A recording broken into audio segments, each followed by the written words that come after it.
Tenemos como nuestro primer ponente a la licenciada y congresista de la República, Margot Palacios Guamán. Posterior a ello, vamos a tener la participación del doctor Vladimir Cerrón Rojas. También está en nuestra sala de honor la doctora Ana María Córdoba Capucho, la secretaria de Organización Nacional del Partido Perú Libre.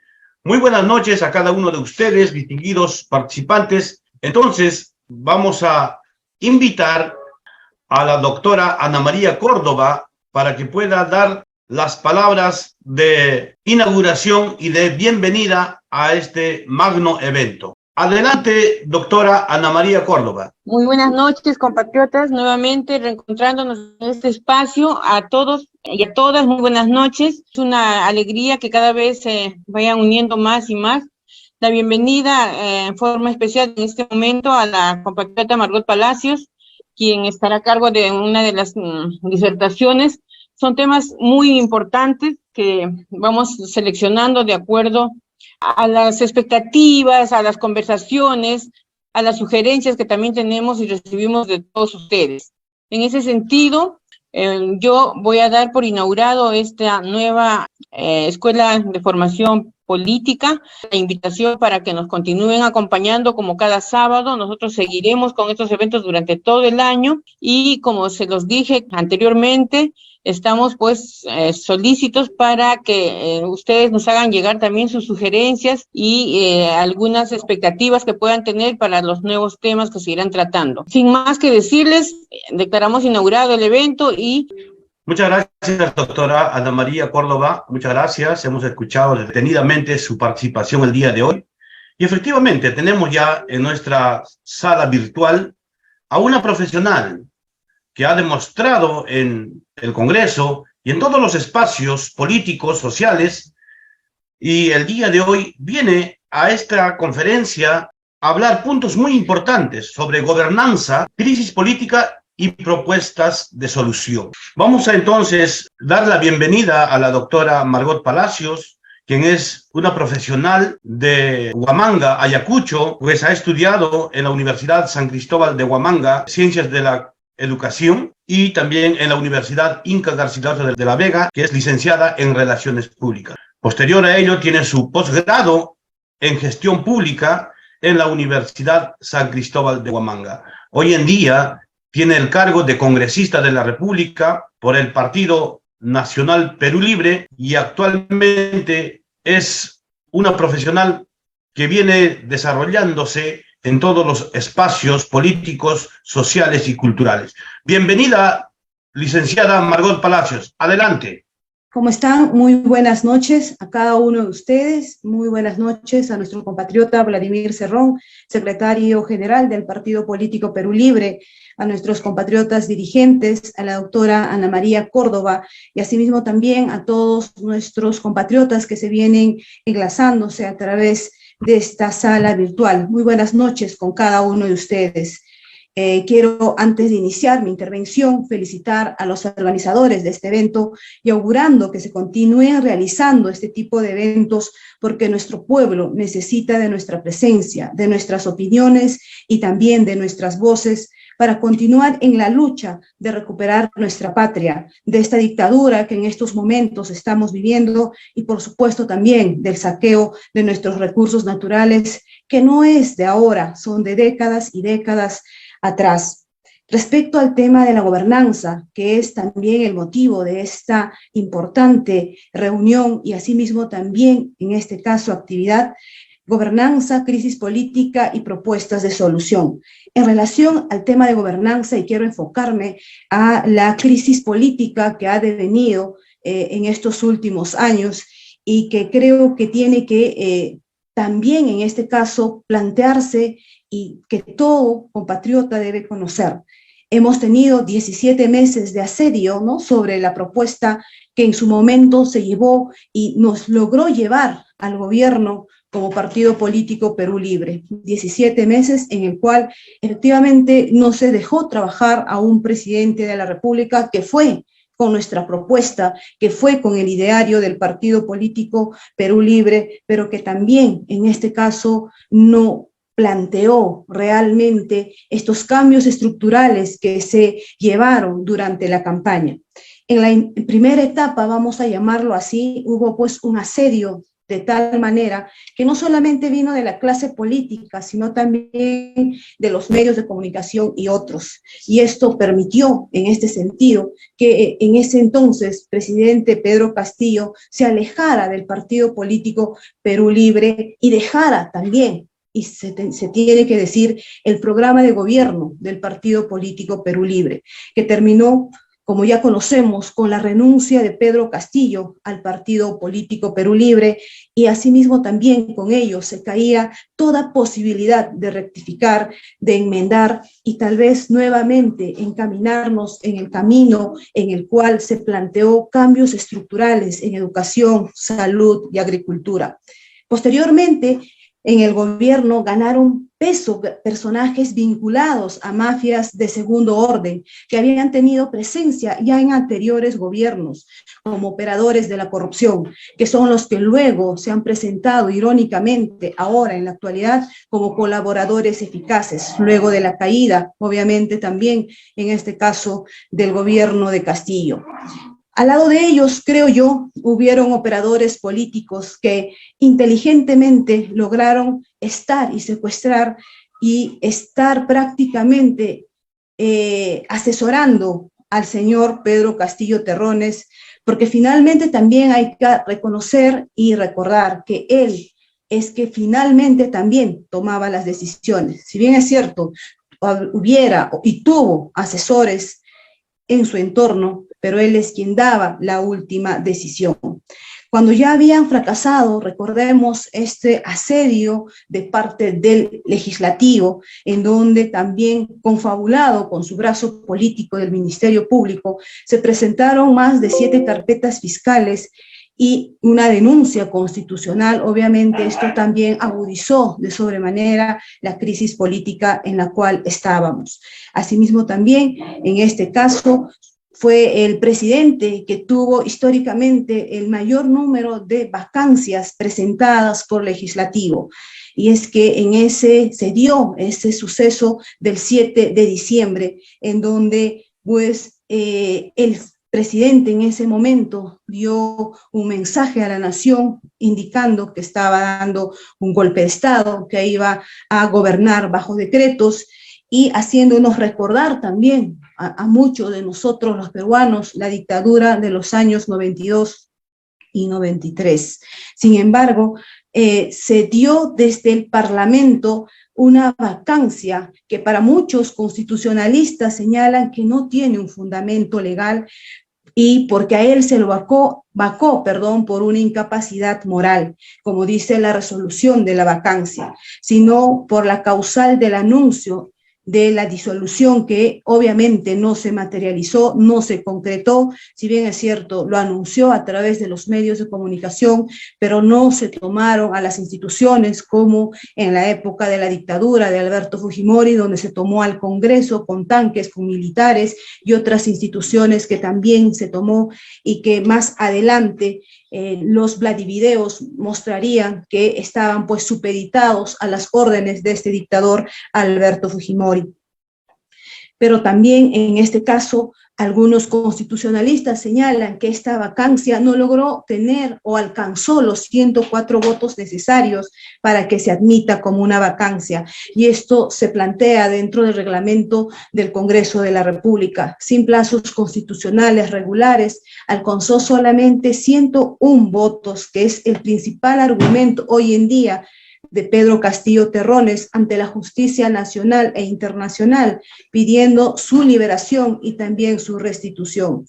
Ahora bien, después del 7 de diciembre, inmediatamente el Congreso de la República, ni corto ni perezoso, inmediatamente juramentó a quien hoy es su presidenta de ellos, porque de ser, en este caso, oposición, la derecha se convirtió en una bancada oficialista, en una bancada que defiende todas las atrocidades que viene haciendo este régimen militar de la señora Dina Boluarte.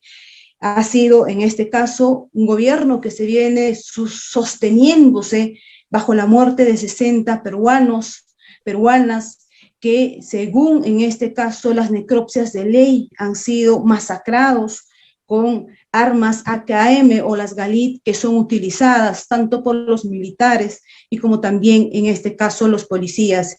Y caso concreto es mi región Ayacucho, en donde el pasado 15 de diciembre del 2022 se militarizó. Salieron en este caso militares supuestamente resguardar el orden interno y la tranquilidad, pero lo único que hicieron es masacrar a un pueblo que, como todo ciudadano, y lo dice esta Constitución del 93 en su artículo 2, que tenemos derecho también a movilizarnos, y por eso nadie nos puede disparar, y por eso nadie nos puede encarcelar, y por eso tampoco nadie nos puede decir terroristas. Pero en este régimen viene ocurriendo muchas violaciones a los derechos humanos, obviamente también en este caso bajo el manto de este estado de emergencia que tenemos desde el 15 de diciembre y que ha sido el argumento que le está dando a este régimen dictador de continuar vulnerando y violando los derechos humanos. Reiterándoles, en el caso de la región Ayacucho se ha podido corroborar mediante, en este caso, las necropsias de ley, que todos los 10 murieron por impactos de bala que fueron disparados a quemarropa. Inclusive hay informes que señalan que estos militares dispararon viéndoles a las caras a estas personas y que inclusive hay un niño de 15 años que no participaba de esta movilización, era un niño que trabajaba en el cementerio aquí en la región Ayacucho y fue pues masacrado por unos militares, un niño que ni siquiera seguro sabía que se estaba dándose esta movilización, pero vemos cómo es que este gobierno reprime. Y acá hay responsables políticos, por supuesto, y la principal responsable político es la señora Dina Boluarte, al ser la jefa suprema de las Fuerzas Armadas y Policiales. Ningún mando bajo o de nivel bajo va a tomar decisiones de manera unilateral, sin que hayan sido mandadas desde sus superiores, como tiene que ser su ministro de Defensa o el ministro del Interior. Y aquí, hasta el día de hoy, no ha habido ninguna sanción contra estos ministros, más bien inclusive en ese entonces, quien era el ministro de Defensa, Otárola, ahora es el premier de este gabinete de la muerte, como se le ha señalado a nivel inclusive internacional. Bien, estamos en un régimen en el cual, reitero, los derechos constitucionales, la libertad de expresión, la libertad de movilización, la libertad de poder, en este caso, opinar distinto a este régimen, te hace y te convierte en terrorista, y por eso tenemos hoy en día varios ya líderes sociales encarcelados con prisiones preventivas que van de los 18 a los 30 meses, cuando los que dieron órdenes para disparar a nuestro pueblo hasta el día de hoy no están ni siquiera con prisión preventiva. A los policías se les da bonos y finalmente con esto estaríamos prácticamente viendo una forma de estímulo de este gobierno, de este régimen, a los policías para que continúen reprimiendo a nuestros hermanos que se vienen movilizándose y en cumplimiento de un derecho constitucional que tenemos todos los peruanos. En este contexto de la crisis política, también hemos visto cómo el régimen de Dina Boluarte ha convocado al Consejo de Estado como institucional de corporativo estatal. Es decir, hemos visto que inclusive han estado en estas reuniones del Consejo de Estado los altos mandos militares. Y esto obviamente nos hace ver que es un gobierno, es un régimen militar donde también los militares participan, opinan e inclusive podría yo atreverme a decir que dan órdenes, y es por eso que venimos viviendo la alta represión que nunca se había visto en el Perú. Muchos lo han señalado así. En 2 meses nunca se había dado el número de muertes, de 60 muertes, más de 1.200 heridos, y obviamente una persecución, criminalización y encarcelamiento a los líderes sociales. Asimismo también, en este caso, en este Consejo de Estado han participado, el Poder Judicial, el Tribunal Constitucional, prácticamente como dando la venia a estas acciones o decisiones que viene tomando la que hoy lidera este régimen, que es la señora Dina Boluarte. Asimismo, recordemos que la represión se agudizó y es parte, reitero, del soporte de este gobierno. Es decir, cuanto más represivo es este gobierno, está en este caso consolidándose su gestión, este régimen, y lo cual no se puede permitir. Es por eso que se tiene que ir a instancias internacionales, a países de Europa u otros donde existen el estricto respeto a los derechos constitucionales, a los derechos humanos como ciudadanos, como peruanos y peruanas. Sin embargo, en este caso, lejos de mostrar de alguna manera esta señora Dina Boluarte arrepentimiento, inclusive contra su propio pueblo, que es Apurímac, en el cual hemos visto la última muerte, de cómo se ha también masacrado a un joven de 23 años, de Nilson, de la manera más inhumana, y en el cual muchos también, como la Coordinadora Nacional de Derechos Humanos, ha señalado que son ejecuciones extrajudiciales. Hasta el delincuente más avesado recibe un proceso en donde se le tiene que investigar y determinar si es culpable. Y aquí ni siquiera ha habido eso, sino que de frente se les ha disparado a quemarropa, como lo hemos podido evidenciar en varios de los videos, y como también en este caso se ha visto a través de los diferentes medios de comunicación alternativos, porque la prensa concentrada también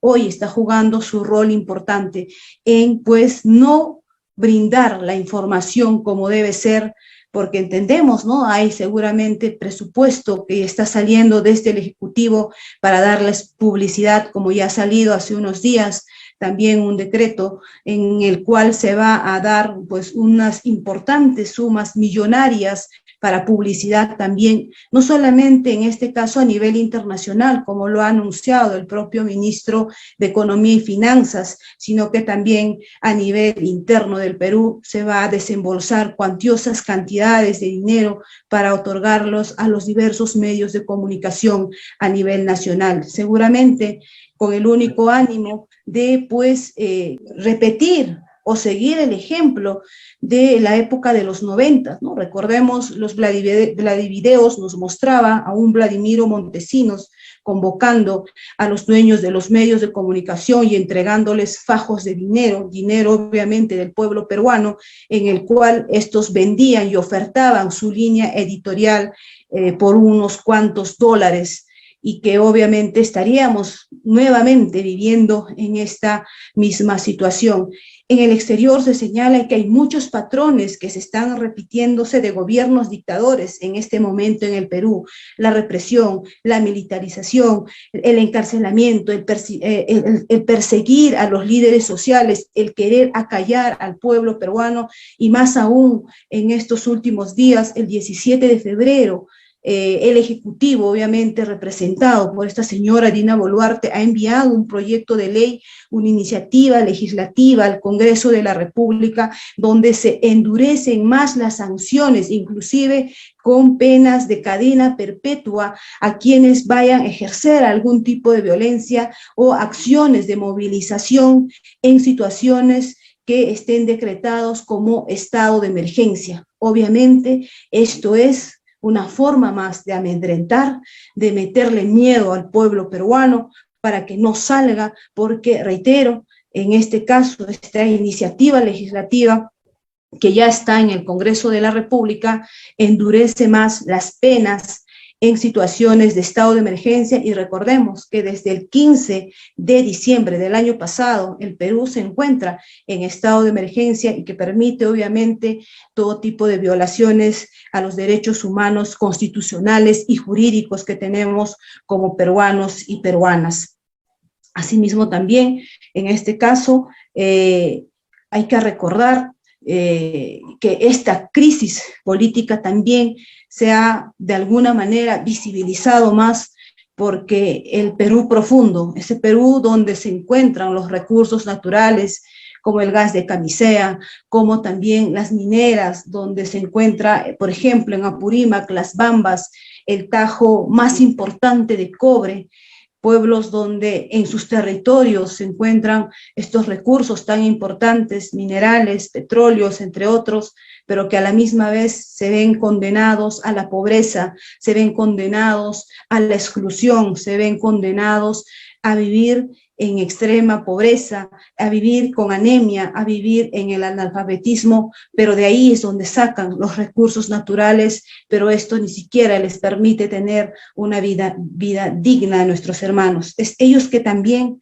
cansados, sí, de una clase política que siempre ha gobernado, y no ha gobernado para el pueblo, sino ha gobernado para ellos mismos, para un pequeño grupo político, económico, y que nunca ha visto realmente y no ha querido tampoco resolver los problemas del Perú profundo, de esos provincianos que nos llaman y que obviamente cansados, hartos y viendo que ya no hay otra forma de que se haga escuchar su voz, es movilizarse.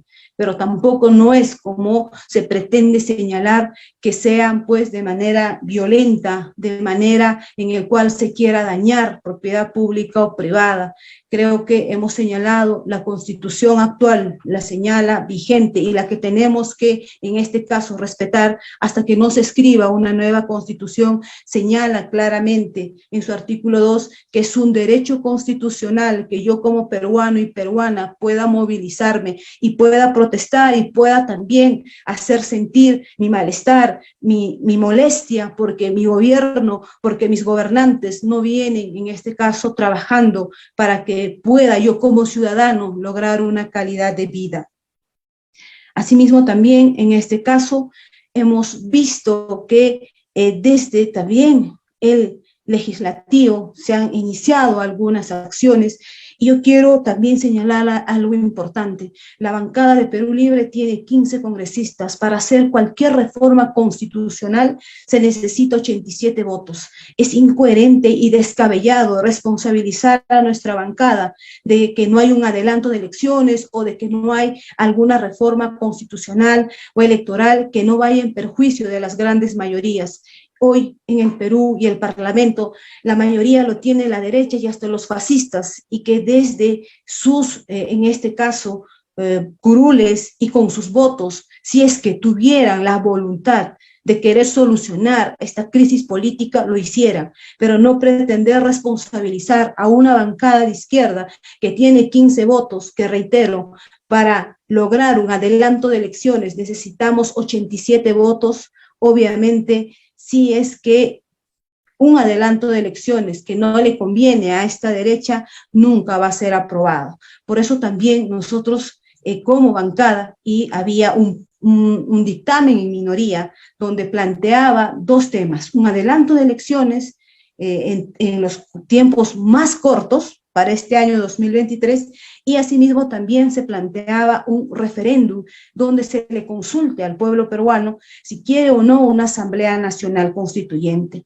Y es por eso que nosotros defendimos, en este caso, este dictamen que fue elaborado por nuestro compatriota y congresista también, Jaime Quito, y que finalmente, una vez llevado a debate y votación en el Pleno del Congreso de la República, no logró tener los votos. Se solamente tuvo 45 votos a favor de un adelanto de elecciones en los tiempos mucho más cortos con un referéndum, contra 75 votos que obviamente no están de acuerdo con un referéndum de solamente consultarle al pueblo. Hay tanto miedo de los grupos de la derecha, de los poderes económicos, de que inclusive, y saben, creo yo, que consultándole al pueblo peruano habría un rotundo sí de convocar o instalar, una Asamblea Nacional Constituyente. Y es por eso que desde también el legislativo no hay en este caso la posibilidad para poder dar una solución de manera inmediata.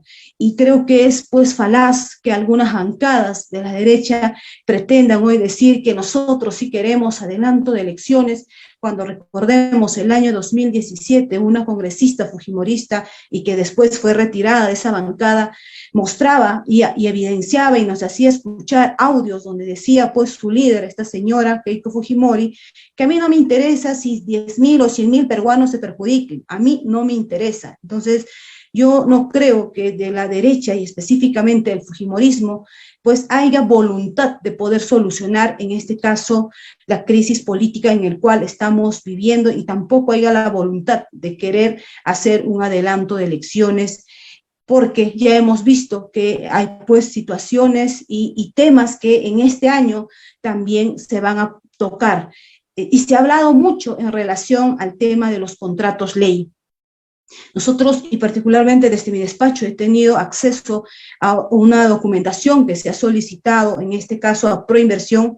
Proinversión es una institución que se encarga también a pedido de sectores como el Ministerio de Energía y Minas, el Ministerio de Producción, el Ministerio de Comercio Exterior, hacer contratos con empresas transnacionales, y en este momento existen más de 1.000 contratos. Obviamente no todos están en este caso tipificados como contratos ley, pero sí hemos podido hacer una revisión exhaustiva de estos más de 1.000 contratos que Proinversión ha realizado a pedido de estos sectores, en el cual hay unos aproximadamente 10, en este caso, empresas que este año 2023 se va a, en este caso, culminar el contrato ley, pero no son las empresas grandes como las Bambas, como el gas de Camisea, como TGP u otras empresas, en este caso grandes transnacionales que tenemos en el Perú, pero sí son las que se van a culminar este año,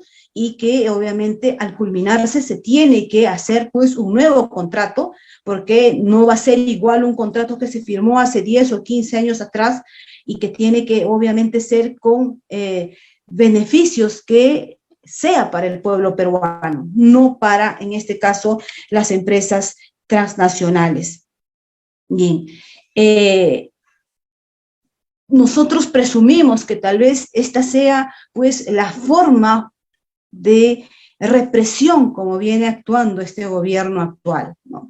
De que no quiera dar una solución política, y ya lo hemos escuchado de propia esta señora Dina Boluarte, de que no va a renunciar, ¿no? Que ella y emplaza en muchas oportunidades al Congreso de la República a adelantar unas elecciones de manera inmediata, pero que ella señala que saliéndose inclusive no va a cambiar nada, todo va a estar igual, pero nosotros creemos que aquí estos contratos es lo que los motiva a aferrarse bajo la represión de la forma brutal como lo viene haciendo con el pueblo peruano desde el 8 de diciembre hasta la actualidad. Continuamos viviendo esa represión de nuestros diferentes hermanos y hermanas que se vienen movilizándose, ya sea en la propia capital de Lima, ya sea en este caso en Puno, que también, y yo admiro de verdad a nuestros hermanos aymaras, esa fortaleza y esa fuerza con la que ellos también vienen ejerciendo un derecho constitucional. Eso no es terrorismo, es un derecho constitucional que a mí como ciudadano me permite movilizarme y me permite exigir a este gobierno que atienda y que pueda resolver los pedidos que para nosotros son justas demandas que viene hoy día el pueblo gritando en las calles, exigiendo en las calles hasta el día de hoy.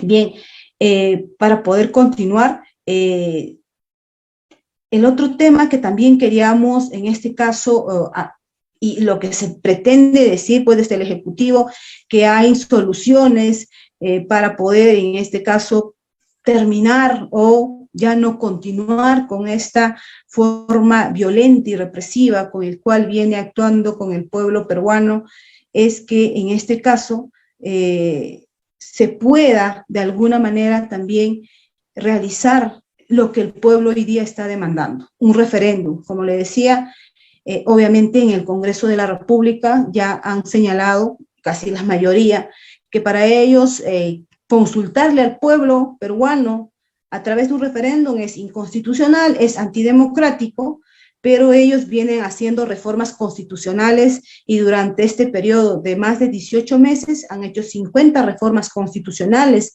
a esta constitución que defiende, pero la siguen reformando, la siguen cambiando, pero no quieren dar paso a que el pueblo pueda decidir, el soberano a decidir si se puede o se tiene que escribir una nueva constitución. Y es esta la que va a sacarnos de esta crisis política, de esta crisis social, que reitero, se viene agudizándose mucho más en estos últimos meses, debido a que también un factor importante es la pandemia que ha desnudado todo el aparato estatal y más que nada los sectores más importantes como es la educación y la salud. Ahí nos dimos cuenta de cómo nuestros gobernantes habían hecho de estos sectores importantes lo que querían hacer, sin poderle dar mayor presupuesto, sin darles en este caso también el dinero que corresponda para contratar y profesionalizar a los trabajadores, tanto asistenciales, y que esto pues también tuvo desastrosas consecuencias con un número altísimo a nivel internacional de muertos por esta pandemia. Creo que estas situaciones han hecho que el pueblo se canse y que también pida realmente cambios verdaderos, no cambios o reformas como siempre la derecha nos ha acostumbrado a hacer. Y con eso siempre nos hemos calmado y creo que ahora el pueblo ya no va a aceptar ninguna reforma. El pueblo quiere escribir su constitución y lo quiere hacer, en este caso, en una Asamblea Nacional Constituyente, donde haya, en este caso, asambleístas que en este caso representen a las grandes mayorías y que sea el pueblo de manera organizada, representativa, quien pueda escribir la constitución política del Estado de manera participativa y no como lo hemos tenido anteriormente, que sí lo han hecho en este caso a través de congresos constituyentes, donde se invitaba, pues, en este caso a constitucionalistas, a políticos, pero no al peruano de a pie, no al peruano agricultor, no al peruano joven, estudiante, no al peruano, en este caso, que también está dentro de un colegio profesional, no a esa mujer que también pertenece a una organización, a un gremio, y que seguramente al estar en esta Asamblea Nacional Constituyente se puede elaborar una constitución en donde se represente y se respete y también se busque, en este caso, una vida digna del pueblo y que nuestros recursos naturales no sean solamente para que las empresas transnacionales vengan acá, nos contaminen a nuestros pueblos y se lleven las grandes ganancias que se llevan hasta el día de hoy. ¿Por qué no darle esta solución? Y que sería convocando a una Asamblea Nacional Constituyente de parte de este gobierno.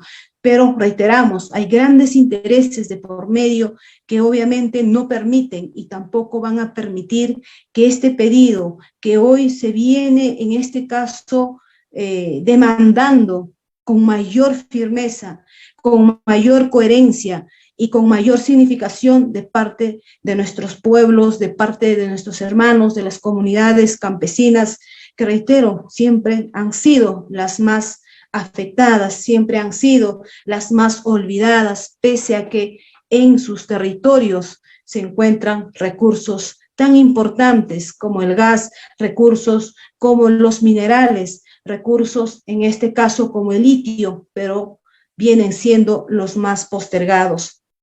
Por eso señalo que esta crisis que estamos viviendo es una crisis estructural y que hemos llegado a esto por la vigencia de la Constitución de 1993. Entonces, a esta crisis estructural corresponde una solución estructural mediante la instalación de una Asamblea Nacional Constituyente que tiene que ser paritaria, que tiene que ser pluricultural y que nos permita escribir, redactar una nueva constitución política por un Perú libre y también, por supuesto, por un país, por un Perú soberano. Gracias por esta invitación y seguramente estaremos siempre participando en este tipo de eventos, porque también es importante informar y decir a nuestro pueblo qué es lo que tenemos que hacer juntos, de la mano. Muchas gracias, congresista Margot Palacios Guamán. Ha sido claro respecto a este punto de la gobernanza, crisis política y alternativas de solución. Efectivamente, la comisión organizadora del Partido Nacional Perú Libre está totalmente agradecida con usted desde la Secretaría Nacional de Organización de la Dirección Nacional de las Escuelas de Formación Política y también desde la Secretaría General Nacional. Muchísimas gracias. Distinguidos asistentes, distinguidos participantes, vamos a tener la participación del doctor Vladimir Cerrón. Entonces, voy a invitar al doctor Vladimir Cerrón para que pueda dar también su punto de vista desde la crisis política y las propuestas de solución que se viene enfrentando en nuestro país. Todos nosotros conocemos que el doctor Vladimir Cerrón es médico de profesión, quien ha estudiado becado medicina en la Universidad de Cuba. Obtuvo muchísimos galardones. Uno de ellos es ser el mejor graduado extranjero, título de oro de la Universidad de Ciencias Médicas de Cuba y también medalla de Gran Sol de Junín por la Cámara de Comercio de Huancayo. Él estudió tanto la maestría como el doctorado en la Universidad Mayor de San Marcos. Ha fundado el Partido Regional Perú Libre y actualmente es líder y fundador del Partido Político Nacional Perú Libre. Con ustedes les presento al doctor Vladimir Cerrón Rojas. Adelante, doctor Vladimir. Compatriotas, muy buenas noches. Jimmy, muchas gracias por esta invitación. Quiero saludar a la congresista Margot Palacios por haber hecho una exposición brillante sobre la problemática que se tiene respecto a la crisis peruana. Y quiero manifestar brevemente algunos puntos que habría que acotar al respecto, con el respeto y el saludo a toda la militancia, simpatizantes y amigos que en este momento nos están dando parte de su tiempo, seguramente un tiempo bastante valioso. Bueno, la crisis peruana realmente para muchos es un enigma, no solamente para los politólogos, los periodistas, los investigadores, porque no logran explicarse todavía por qué ha tenido ese ímpetu, esa sostenibilidad, esa organización que aparentemente ha sido súbita, cuando en realidad es el resultado de un proceso que poco a poco ha ido amalgamando distintas fuerzas. Por lo cual necesitamos analizar esta crisis desde diferente ángulo. Uno de los puntos que debemos nosotros tener claro, voy a empezar por el tema del extranjero, que ha sido motivo muchas veces del ataque, ¿no?, que quieren brindar al Estado, al Perú, a través de Bolivia. Y han manifestado de que tenemos o existe una injerencia boliviana, ¿no?, para que se suscite los problemas políticos y sociales que se han dado en el Perú. Sin embargo, esto no es del todo cierto, pero no deja de tener también una explicación mínima al respecto. Analizábamos, por ejemplo, la región más rebelde que se ha mantenido en esta resistencia, es la región de Puno.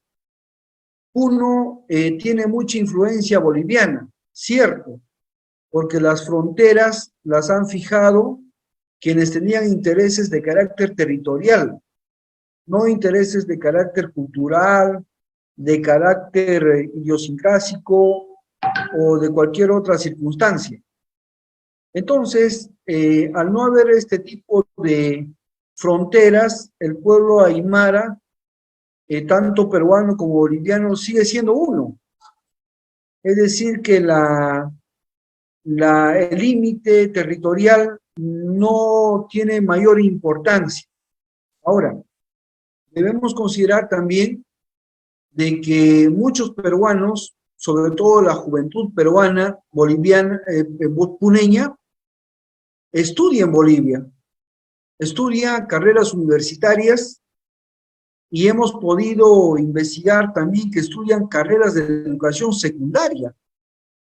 Y es imposible que estos peruanos al regreso a su territorio nacional no tengan pues alguna influencia de lo que ha establecido la economía comunitaria productiva de Bolivia o el famoso modelo boliviano. Lógicamente que va a existir una influencia que la van a trasladar al Perú. Es decir, mientras yo estudio en un país que tiene soberanía, que es dueño de sus recursos naturales, donde los recursos se distribuyen y no se acumulan, donde el mercado no es el que define al Estado, sino el Estado regula el mercado, donde el centralismo no existe y la descentralización funciona, donde observamos que no nos sometemos a recetas extranjeras y más bien aplicamos las recetas producto de la sugerencia de nuestros pueblos en nuestras asambleas. ¿Por qué todo eso no puede resultar en el Perú? ¿Qué ha sucedido en el Perú? ¿Por qué mientras Ecuador, Perú y Bolivia constituyen una misma franja histórica, una misma franja geográfica, una misma franja racial, una misma franja cultural? ¿Por qué el movimiento indígena en Ecuador es fuerte y potente? ¿Por qué el movimiento indígena en Bolivia es fuerte y potente? Y a diferencia de esos dos países, en el Perú no existe un movimiento indígena de esa naturaleza. ¿Por qué en el Perú se da un salto y la fuerza o la organización indígena del Perú está disminuida o simplemente está rezagada? Y es a partir de esa influencia de los propios peruanos que regresan al Perú que las comunidades nativas, tanto selváticas como campesinas andinas, se organizan mejor. Entonces, esa es la primera influencia que debemos tener en cuenta, pero no iniciada, no promovida por los bolivianos, sino por peruanos que regresan a su tierra tras haber vivido la experiencia boliviana. En segundo lugar, debemos entender de que si antiguamente en una comunidad o en un pueblo existía el famoso médico del pueblo o existía el abogado del pueblo, hoy en día en las comunidades existen 20 médicos del pueblo y 30 abogados del pueblo y 80 ingenieros del pueblo. Es decir, que los pueblos más aislados del Perú han tenido la capacidad de educarse, ya sean en universidades públicas de renombre o ya sean en universidades privadas, las cuales inclusive denominan chicha, pero donde la universidad no hace al alumno, sino el alumno hace la universidad. Y los estudiantes, los egresados, como dicen mal que bien, llegan ya con un conocimiento académico a sus pueblos o regresan a sus comunidades, y donde los comuneros confían en su hijo educado frente a los comuneros que nunca han pisado una universidad. Por tanto, la influencia académica, la influencia educativa es bastante fuerte, bastante clara. Otro punto que debemos que no debemos dejar de lado es la influencia del magisterio. Si nosotros analizamos este rebrote, esta insurgencia popular, nace en Andahuaylas, Apurímac. Apurímac es una de las regiones más pobres que tiene el Perú, donde a nivel de autoridades políticas, el maestro todavía sigue siendo una autoridad, a diferencia de las ciudades donde la autoridad ya no es el intelectual, ya no es el maestro, sino el empresario. En este sentido, en Apurímac el maestro sigue llevando la batuta, y también en las comunidades de Puno, de Cusco, de Arequipa, y Moquegua, Junín, Huancavelica, etc. Quiero decir de que el castillismo, como lo han denominado, tiene una organización básica y elemental que puede dar batalla. Entonces, es la influencia propia del magisterio que se bate en estas luchas.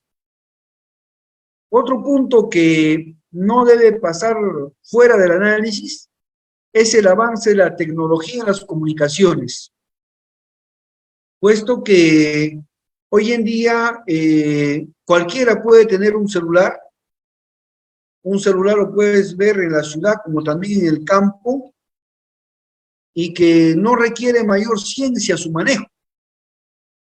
Entonces, la cantidad de información que llega, así también como la cantidad de desinformación, es abrumadora.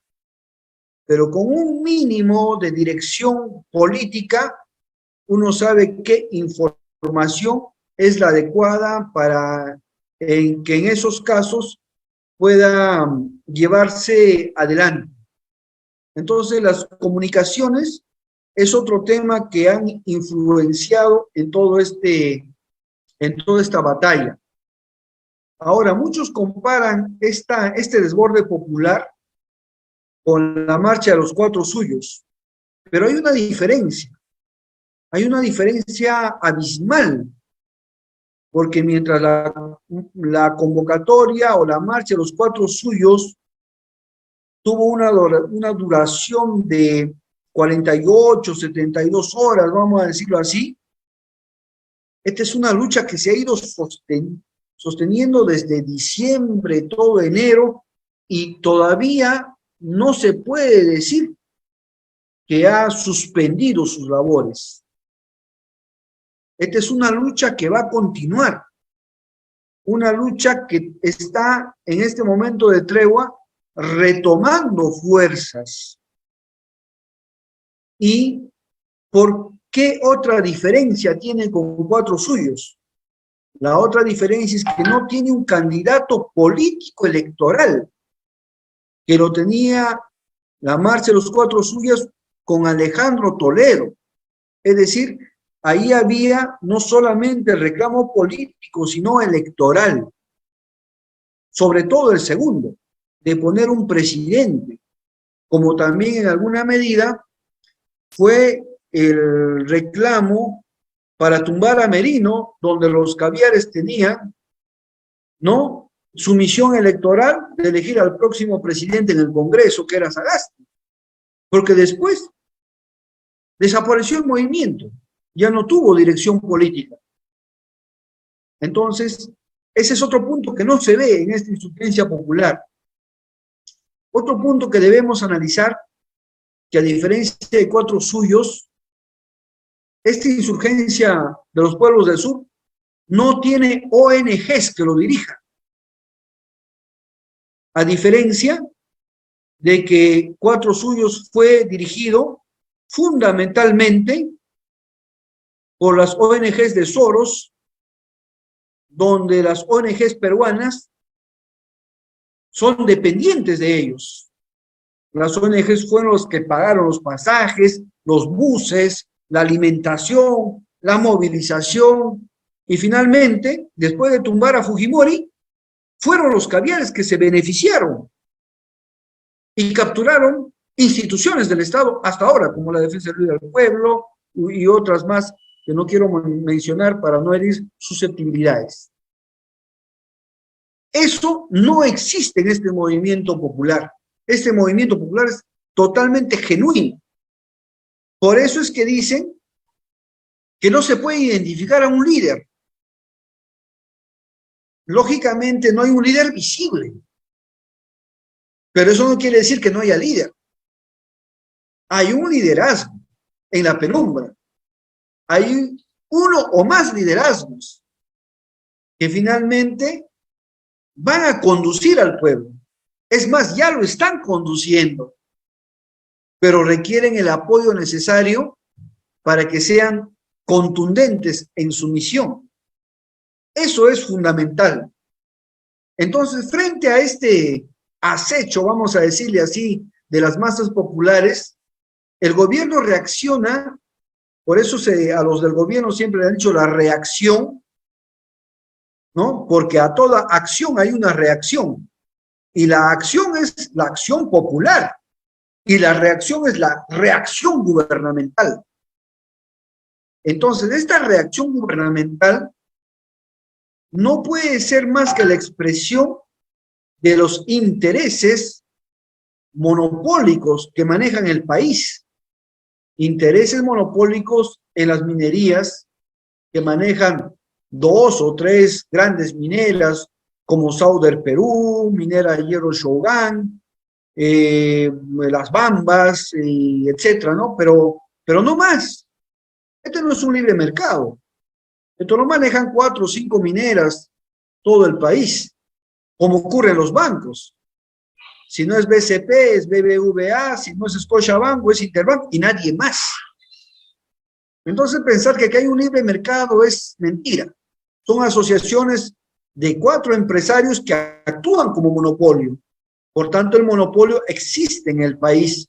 Y el monopolio, por naturaleza, ¿qué hace? Liquidar la libre competencia, porque el monopolio es exclusividad de mercado. Entonces, estos monopolios no tienen una ideología socialista en absoluto. No tienen una ideología socialdemócrata y ni siquiera tienen una ideología neoliberal, porque no creen en la libre competencia ni en el libre mercado. Por eso son monopolio. Y para sostenerse solamente necesitan la fuerza. Y esta fuerza de sostenimiento solo le puede dar la milicia en cada país. Cuando hablo de milicia, hablo del ejército, pero también a la policía, es decir, a las fuerzas armadas. Y esta, es decir, el monopolio, la oligarquía, se sostiene con ciertas características. ¿Cuáles son las características entonces del Estado peruano actual y sobre todo el Congreso que ha impartido una dictadura? El autoritarismo. Estamos en un Estado autoritario, definitivamente.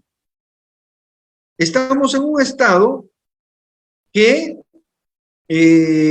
nacionalista o ultranacionalista, que es característica del fascismo. ¿Y cómo se colige el nacionalismo?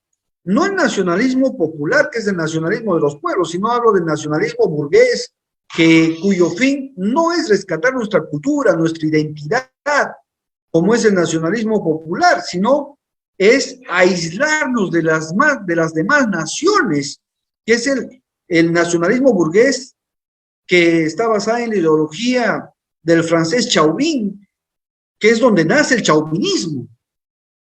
Por eso es que el Perú rompe relaciones con Bolivia, rompe relaciones con Colombia, rompe relaciones con México, tiene malas relaciones con los demás países que han orientado su política a una integración antiimperialista. Entonces, es la política de aislarnos. Entonces estamos frente al Estado autoritario, al Estado ultranacionalista. Pero además de ultranacionalista, ¿qué es? Es un Estado racista. Racista donde al emblema, que si bien es cierto, el Tahuantinsuyo no tuvo una bandera y otros temas que pueden entrar a la discusión, pero hoy en día constituyen el emblema patrio, por ejemplo, de Bolivia, la huifala, y a donde el racismo lo llama como mantel de chifa. Es expresión exclusiva del racismo que debemos nosotros contrarrestar. Entonces, ¿qué más? ¿Qué características más tiene el fascismo? La religiosidad. Y ahí, en la religiosidad, vemos a los conservadores, los partidos de Renovación Popular, de Alianza para el País, los partidos cucufatos, como dicen, ¿no? Y que en alianza con la Iglesia Católica, que siempre apostó por derrocar a Pedro Castillo, con el monseñor Pedro Barreto a la cabeza. Y ahí se ve otra característica más del fascismo aliado de la Iglesia Católica, que no se puede dejar fuera del análisis. ¿Qué más tiene de característica el Estado peruano hoy en día? El estatismo, que quieren controlar y adueñarse del Estado. Por eso ustedes van a ver que las grandes empresas privadas, como bancos, como mineras, tienen a sus gerentes o a sus subgerentes hoy en día como jefe de la Superintendencia de Banco y Seguro, como jefes o ministros o viceministros de los ministerios en el gabinete, que están distribuidos en dos flancos. En el gabinete hay dos diferencias fundamentales. Los ministerios sociales, que es educación, salud, cultura, justicia, MIDIS, etcétera, y los ministerios que ellos consideran productivos, que es minería, transporte, energía y minas, producción, etcétera. Los primeros, los sociales, los domina USAID, Estados Unidos. Ellos hacen las políticas de educación, de salud y todos esos. Y los ministerios productivos los hace la CONFIEP, la Confederación de Empresas Privadas del Perú. Y entre ellos dos, para no entrar en conflictos, existe un pacto tácito que en los sociales, los caviares se dedican a las consultorías y a los productivos, los empresarios, se dedican a hacer empresa. Por eso es que ves que los empresarios no hacen consultorías, ni los consultores se meten a hacer empresa en el Perú. Ese es el pacto tácito que existe para saquear al Perú. Por eso que el neoliberalismo, como dicen, no constituye ni siquiera una ideología, sino es la acción saqueadora de los pueblos tercermundistas. En tal sentido, el Perú atraviesa una crisis de gobernabilidad, ciertamente, pero también una crisis estructural. Y la estructura del Estado la define la Constitución Política del Perú. En la Constitución Política no es nada más que las relaciones de poder entre la clase dominante y la clase dominada. Entonces, para que estas clases no entren en un conflicto permanente, irreconciliable, inacabable, tienen que nombrar un árbitro. ¿Cuál es ese árbitro entre la clase dominada y la dominante? El Estado. Es donde tanto ellos como nosotros delegamos el poder. Y el Estado hace las reglas. Y ese Estado escrito en líneas es la Constitución Política. Por eso es que si nosotros no modificamos la Constitución Política, de nada sirven las nuevas elecciones para un nuevo Congreso. ¿Cuántos congresos de las repúblicas llevamos diciendo que todos son un desastre? ¿Y qué garantiza que el que le dijamos no lo va a hacer? ¿Por qué? Porque si así elegimos un nuevo Congreso y sigue bajo las ataduras de la Constitución Política, ¿qué podríamos exigirle a un congresista? Absolutamente nada. Absolutamente nada. ¿Quién ganaría? La derecha. ¿Por qué? Porque vas, bajo este proceso electoral, a improvisar nuevos congresistas.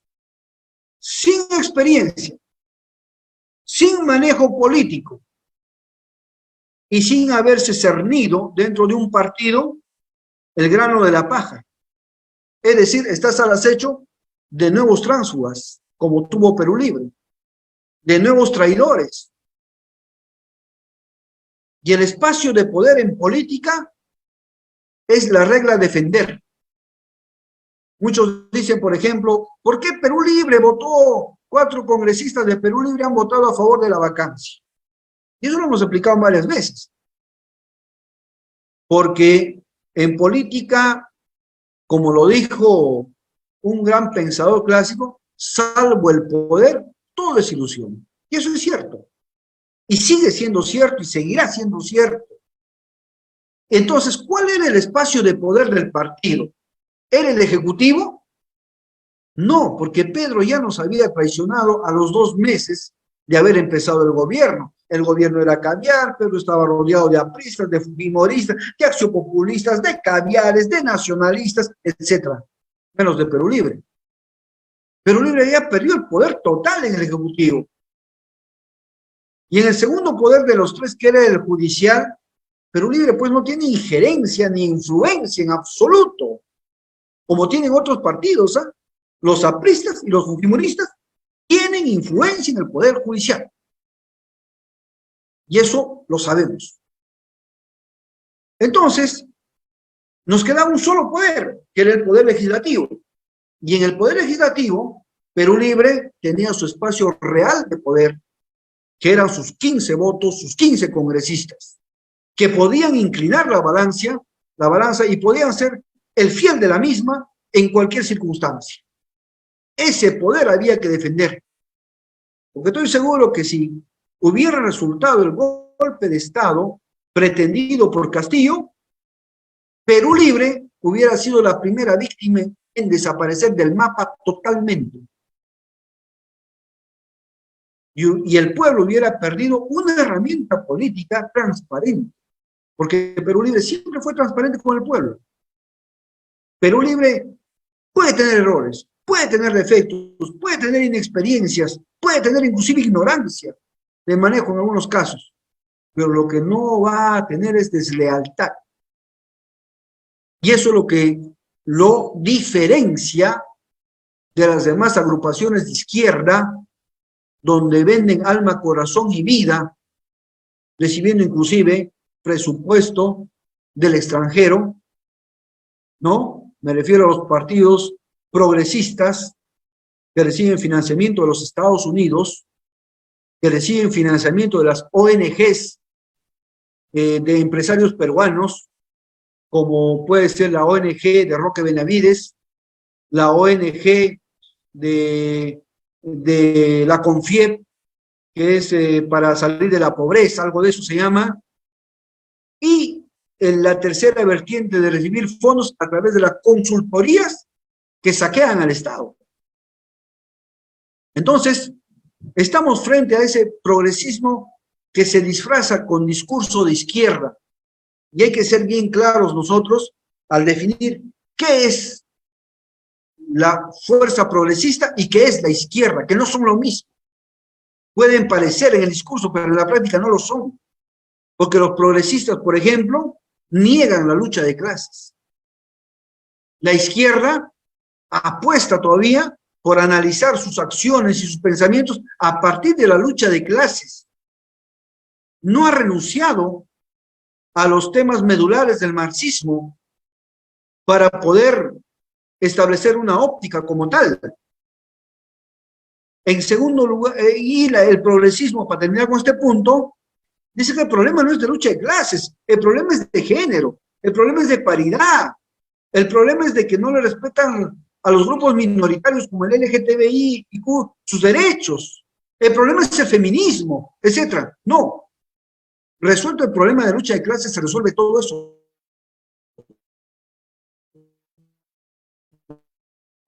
Gravedad. Lo primero es resolver absolutamente nada. Segundo punto que nos diferencia es que el progresista todavía cree en la evolución, en el progreso del capitalismo para que nos lleve poco a poco, nos acerque al socialismo.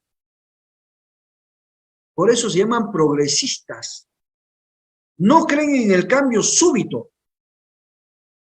No creen en cambiar todo lo que tiene que ser cambiado inmediatamente.